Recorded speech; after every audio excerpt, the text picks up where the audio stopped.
Hello friends, welcome all of you.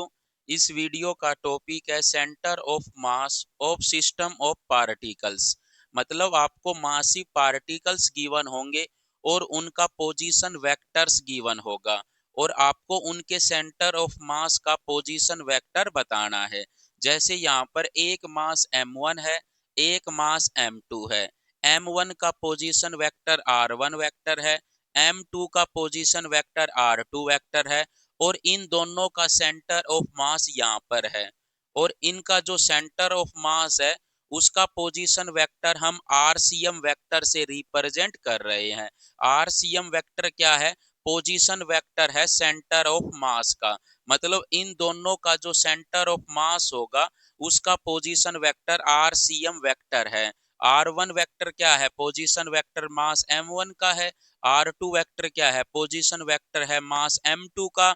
और RCM vector क्या है? पोजीशन वेक्टर है सेंटर ऑफ मास का।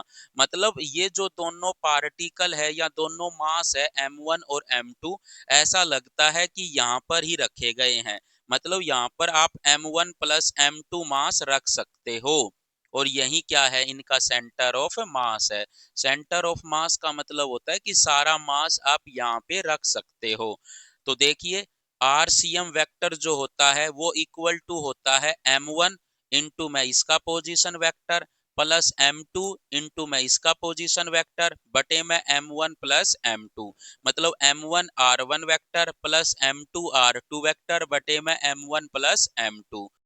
इन जनरल अगर आपके पास कितने भी मासी पार्टिकल या फिर ऑब्जेक्ट्स हो, उनका जो सेंटर ऑफ मास होगा वो इक्वल टू होगा m1 इंटू में इसका position vector plus m2 into में इसका position vector plus m3 into में इसका position vector and show on बटे में m1 plus m2 plus m3 and show on. अब देखिए, अगर दो पार्टिकल हो या दो मास हो और उनका मास क्या है? सेम है, मान लेते हैं इक्वल टू m है, तब उनका जो पोजीशन वेक्टर होगा सेंटर ऑफ मास का वो इक्वल टू होगा m इंटू में r1 vector plus m into में r2 वेक्टर बटे में m प्लस m। ऊपर से m कॉमन आ जाएगा, नीचे 2m बन जाएगा, m से m कट जाएगा। तो आरसीएम वेक्टर किसके बराबर आ जाएगा? R1 vector plus R2 vector बटे में 2। तो हम कह सकते हैं कि अगर दो पार्टिकल या दो मास इक्वल मास के हो तो उनका पोजीशन वेक्टर जो होगा सेंटर ऑफ मास का वो R1 vector plus R2 vector बटे 2 के बराबर होगा। R1 वेक्टर जो होगा एक मास का पोजीशन वेक्टर है, R2 वेक्टर दूसरे मास का पोजीशन वेक्टर है। तो सेंटर ऑफ मास का जो पोजीशन वेक्टर होगा वो डायरेक्ट आप R1 vector plus R2 vector by 2 से कर सकते हो। अब देखिए, इन पे बेस्ड क्वेश्चन कर लेते हैं। और फर्स्ट क्वेश्चन है, two bodies of mass 1 kilogram and 3 kilogram have position vectors this and this respectively. मतलब इसका पोजीशन वेक्टर ये है, इसका पोजीशन वेक्टर ये है। अगर इसको हम m1 मानते हैं तो इसको हम क्या कहेंगे? r1 vector. अगर हम इसको m2 मानते हैं तो इसको कहेंगे हम r2 vector. The position vector of centre of mass is. मतलब आपसे पोजीशन वेक्टर इनके सेंटर ऑफ मास का पूछ रहा है। मतलब आरसीएम वेक्टर आपसे पूछा जा रहा है। तो हमें पता है, अगर एक मास m1 हो, एक मास m2 हो और उनके पोजीशन वेक्टर गिवन हो तो उनके सेंटर ऑफ मास का जो पोजीशन वेक्टर होता है वो इक्वल टू होता है m1 r1 vector plus m2 r2 vector बटे में m1 प्लस m2। यहाँ पर m1 कितना मानना है? 1 इंटू में r1 वेक्टर क्या है? I cap plus 2j cap plus का k कैप। m2 किसके इक्वल है? 3 के इक्वल है। इंटू में r2 वेक्टर क्या है? -3 i cap plus 2j cap plus का k कैप बटे में m1 कितना है? 1, m2 कितना है? 3। तो ये रख देते हैं यहाँ पर। अब देखिए, 1 की मल्टीप्लाई तो क्या है? सेम ही रखेगी वेक्टर को, i cap plus 2j cap plus का k कैप। बट ये जो 3 जो है अंदर मल्टीप्लाई होगा तो हर कोफिशिएंट के साथ होगा। माइनस का 9 आई कैप प्लस का 6j कैप प्लस का 3k कैप बटे में 4 हो जाएगा। ये क्या आ जाएगा? आई कैप और -9 आई कैप माइनस का 8 आई कैप हो जाएगा। 2 और 6 8 जे कैप हो जाएंगे, 1 और 3 4 के कैप हो जाएंगे, और बटे में क्या है 4 है।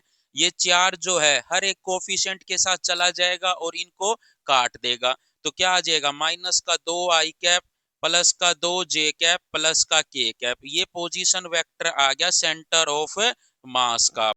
अब देखिए next question, two equal massive have position vectors are this and this, the position vector of centre of mass is. मतलब आपसे सेंटर ऑफ मास का पोजीशन वेक्टर पूछ रहा है और वो जो दोनों मास है वो इक्वल मास के है।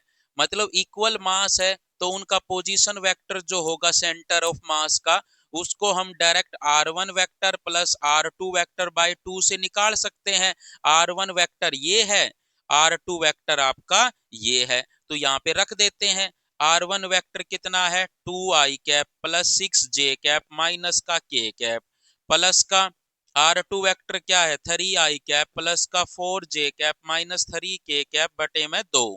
यहाँ पर आई कैप में आई कैप जुड़ेंगे, 2 आई कैप प्लस का 3 आई कैप, तो 5 आई कैप हो जाएगा, 6 जे कैप और 4 जे कैप प्लस का 10 जे कैप हो जाएगा, माइनस का के कैप और माइनस का 3 के कैप माइनस का 4 के कैप हो जाएगा बटे में 2। तो क्या आ जाएगा ये 5 बटे 2 आई कैप प्लस 5 जे कैप माइनस का 2 के कैप, क्योंकि ये जो 2 है वो इसके नीचे भी चला जाएगा, इसके नीचे भी और इसके नीचे भी। यहाँ पे तो 5 बटे 2 बन जाएगा, यहाँ पर कट के 5 आ जाएगा और यहाँ पर कट के -2 आ जाएगा।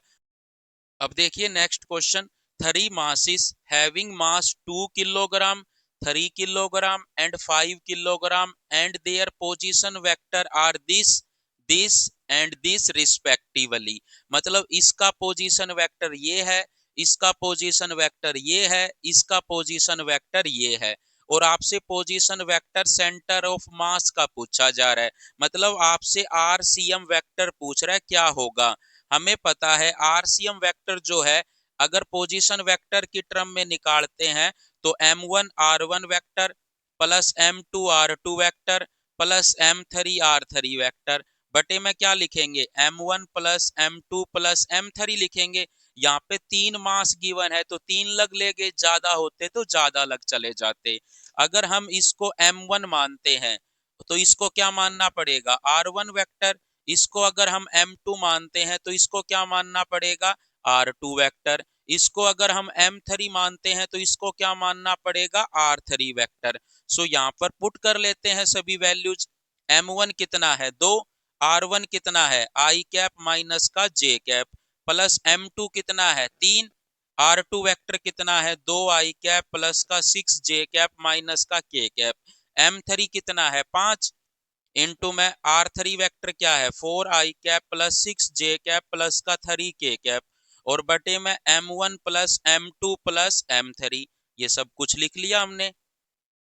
अब हम क्या करेंगे 2 की मल्टीप्लाई करेंगे अंदर, 2i कैप माइनस का 2j कैप, यहाँ पे 3 की मल्टीप्लाई करेंगे 3 दूनी 6i cap 6 3 18j cap minus का 3k कैप 5 चौके 20i कैप 6 पंजे 30j कैप 5 दिए 15k कैप और बटे में कितना आ जाएगा 10 आ जाएगा।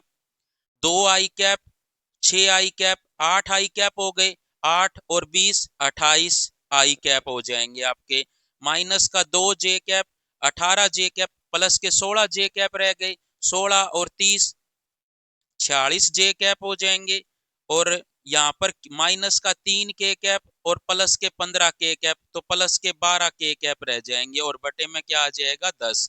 तो इसको हम आगे सिंप्लीफाई करके 28 बटे 10 आई कैप प्लस 46 बटे 10 जे कैप प्लस 12 बटे 10 के कैप लिख सकते हैं।